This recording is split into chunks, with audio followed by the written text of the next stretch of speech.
সাথে দুইজন ফেরেশতা হাসরের ময়দানে দাঁড়াবে। একজন আমলনামা নেবে, একজন আল্লাহর সামনে ওই ব্যক্তির যাবতীয় কর্মকাণ্ড বলবে।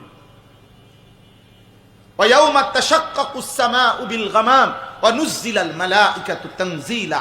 আল্লাহ তাআলা বলছে হাসরের দিন আসমান মেঘে ঢেকে যাবে, আর মেঘের আবরণ ভেদ করে কোটি কোটি ফেরেশতা বান্দার আমলনামা হাতে ওই বান্দার সামনে এসে নেমে দাঁড়াবে। তাফসীরে আছে ওই ব্যক্তি দেখবে ওই আনিসুর রহমান, ওই যে এবারটার আমলনামা এই ফেরেশতার হাতে দেখা যায় আমার নাম। আচ্ছা, যখন এটা দেখবে সে, তখন তার কলিজাটা কাঁপ শুরু হয়ে যাবে। হায়, এই মুহূর্তে আমার আমলনামা আমার হাতে দিবে, না জানি কোন হাতে দেয়। ডান হাতে দিলে তো কামিয়াব, কিন্তু বাম হাতে দিলে তো বরবাদ।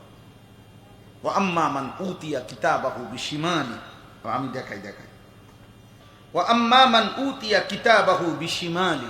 আল্লাহ তাআলা বলেন হাসরের ময়দানে যার আমলনামা বাম হাতে দেয়া হবে, এটা দিলেই, আপনি নিবের সিস্টেম নাই, ফেরেশতাই দিবে। দিলেই ওই ব্যক্তি কি করবে, মানে লোকটা আমলনামা হাতে বাম হাতে পেয়েই কি বলবে?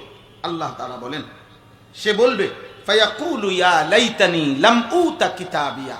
তৎক্ষণাৎ নাফরমান চিৎকার দিবে আর বলবে, হায় আমার মন্দ কপাল, আজ আমলনামা যদি আমার হাতে না দিত। এক। দুই, ওয়ালাম আদরি মা হিসাবিয়া। হায় হায়, আজ এই হিসাবের দিনে যদি